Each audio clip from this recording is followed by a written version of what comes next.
PG, boa noite, meu nome é Ana Lúcia, tenho uma página no YouTube que se chama Cajamar em Movimento e eu quero fazer algumas perguntas a respeito do próximo pleito, né, que está aí, dia 6, e para o povo te conhecer, quem que é o PG? Vamos falar que essa entrevista é surpresa, né, no sentido de as perguntas não foram combinadas, então vai ser aqui o puro e o simples. Paulo Gabriel PG, falando em relação a Cajamar, eu sou cristão, conservador, sou casado, há 5 anos com a Débora. Eu acredito muito que a gente tem um futuro muito lindo pela frente. O povo brasileiro é um povo que luta, que acorda todos os dias, trabalha, mas é muito pesado a questão dos impostos em cima da gente e a gente não vê o retorno disso. Então, quem é o Paulo Gabriel PG? Um jovem adulto que sonha e acredita e tem esperança de que viveremos dias melhores. Como que você analisa a atual gestão aqui em Cajamar? Para falar da atual gestão é muito importante falar um pouquinho do cenário anterior. Nós tínhamos uma disputa entre Toninho Ribas e Messias. Essas duas famílias, eles governaram Cajamar por muito tempo e pouco fizeram para a cidade. O Danilo Joan, ele entrou depois de um grande período traumático para a cidade, que ficamos 6 anos sem prefeito, e ele fez muitas coisas para a cidade.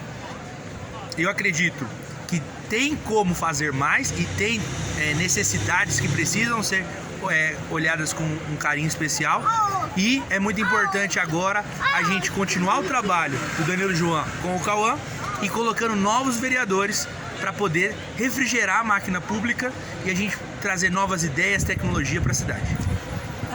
PG, me fala um pouco sobre suas propostas em relação à educação. Legal. A gente tem são na realidade 2 pontos. Um ponto que eu vou lutar é em relação às famílias atípicas, crianças atípicas. A gente entende que precisa de uma... E aí, falando de educação, no primeiro momento eu vou falar para as famílias atípicas. Nós temos crianças atípicas na cidade que estão sofrendo muito por uma falta de estrutura e de cuidado em relação a elas. Então, por exemplo, a gente tem a PAI de Cajamar, que não atende pessoas com espectro autista. Muitas crianças, elas precisam ir para a Várzea Paulista. Se a gente aumentar a estrutura, por exemplo, da PAI de Cajamar, não há necessidade de eles saírem daqui de Cajamar e ir para a Várzea Paulista para poder ter o ensino. A gente poderia replicar o que tem lá aqui. E em relação eu penso muito na educação, na questão do profissionalizante. Nós temos Cajamar como uma cidade de oportunidades de emprego. Muitas empresas gigantes estão aqui em Cajamar, muitas vagas grandes estão em Cajamar.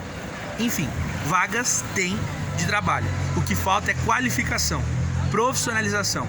Então eu penso que a gente deveria ajudar os nossos jovens, dar a oportunidade deles aprenderem mais, para eles estarem capacitados para as demandas que virão, né, e para as oportunidades que aparecerão na nossa própria cidade.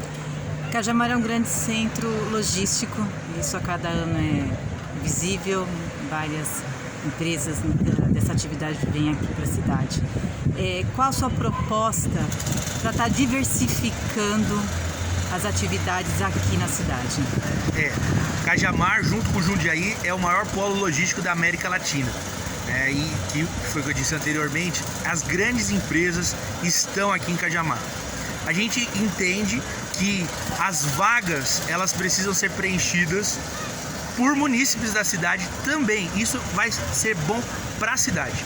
Então, a questão a gente tem uma lei que seria aproximadamente, se eu não me engano, teria que ter pelo menos 50% dos funcionários residentes da cidade, para ter algum benefício, a empresa ter algum benefício. Eu acho que vale a gente verificar se essa lei está sendo aplicada e trazer esse incentivo para as empresas. Olha, se você tiver um quadro de funcionários de cerca de 50%, 40% que são funcionários residentes de Cajamar, terá benefícios fiscais. Eu acredito que seria bem positivo para a cidade.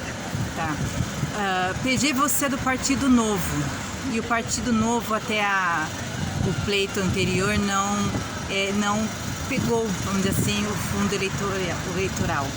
Ele era um partido assim, muito diferente dos demais e esse ano, para essas eleições, o Partido Novo, ele pegou. O que você pensa a respeito disso?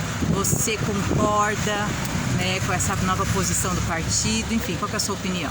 Vamos lá, em relação ao fundo eleitoral, eu acho que o fundo eleitoral é um tapa na cara da sociedade, porque são dinheiros de impostos, são o dinheiro do imposto que a gente paga, que nós somos pagadores de impostos, sendo usado para campanhas políticas. A justificativa é para que as pessoas possam ter oportunidades de se apresentarem, que é o que a gente não vê acontecendo. O dinheiro do fundo eleitoral, ele não vai para democratizar a eleição, ele vai para as grandes campanhas eleitorais, e os pequenos que não são conhecidos, que poderiam receber esse recurso, não recebem. Mas mesmo que fossem receber, eu sou totalmente contra o fundo eleitoral. Agora, a questão é, hoje ele existe, e se nós não utilizarmos dele, vai ser utilizado por pessoas que a gente não concorda. Então eu penso que, infelizmente, existe, mas se esse recurso ele está disponível, a gente tem que lutar para que ele não seja usado de forma antidemocrática, seja usado da melhor maneira possível dentro da nossa democracia. Tá, você tem um apoio do Nicolas Ferreira. Como que você avalia o Nicolas Ferreira, né, como político hoje? O Nicolas Ferreira é a minha referência política. Eu já participei de um podcast antes da gente receber esse apoio, onde eu falei isso. O Nicolas Ferreira é a minha referência política. Ele é um jovem conservador cristão que tem defendido os valores e princípios cristãos na Câmara, no caso no Congresso Nacional. Antes ele foi vereador na Câmara de Vereadores de Belo Horizonte e agora ele está no Congresso Nacional como deputado federal, que foi o mais votado da história de Minas Gerais e o mais votado do Brasil no último pleito. Nicolas Ferreira é um fenômeno, ele fala com a geração, com a minha geração e até com a geração mais jovem, um tema muito importante, que é os nossos princípios e valores, que é o que faz uma sociedade ser forte. E a gente acredita, e eu acredito, que é necessário que a gente coloque os princípios e valores da sociedade dentro do parlamento. Existe uma minoria silenciosa que, por muito tempo, correndo atrás do trabalho, não teve representatividade, mas agora existe a representatividade e está aí os resultados da urna para provar isso. Paulo, você é pastor. Como que você avalia a bancada evangélica? A gente tem a bancada evangélica no Congresso Nacional, que eu acredito que eu não gostaria de usar esse termo, né? Existe a bancada da vida, da família. Acho que a família, essa bancada ela é muito importante. A bancada, a frente parlamentar da família. É claro, existe a bancada evangélica.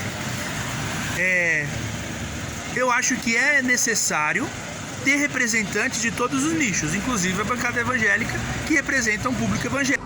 Paulo, para quem está em dúvida ainda, quem não tem o seu candidato a vereador, qual mensagem que você deixa? A gente precisa renovar a nossa cidade. A gente tem na Câmara de Vereadores aproximadamente 50 anos os mesmos vereadores. Mesma classe política, sai o pai, entra o filho, o tio, o sobrinho. Essa política tem feito mal para a cidade precisa crescer, a cidade precisa avançar. Nós não vemos vereadores nas ruas. Eu tenho andado nas ruas de Cajamar inteira. E eu pergunto, você está vendo os vereadores trabalhar? A grande parte fala, não sei quem são, não sei o que fazem, não sei onde vivem. Nós precisamos renovar Cajamar, para que a gente possa trazer novas ideias, tecnologia, para que Cajamar, de fato, o orçamento que tem, possa decolar e resolver grande parte dos problemas que já existem na cidade. Por isso, eu peço o seu voto, 30.300 para vereador, para que a gente possa, de fato, renovar Cajamar e não deixar a esperança morrer. A esperança se renova. Paulo, muito obrigada por essa entrevista. Boa sorte e até a próxima. Muito obrigado.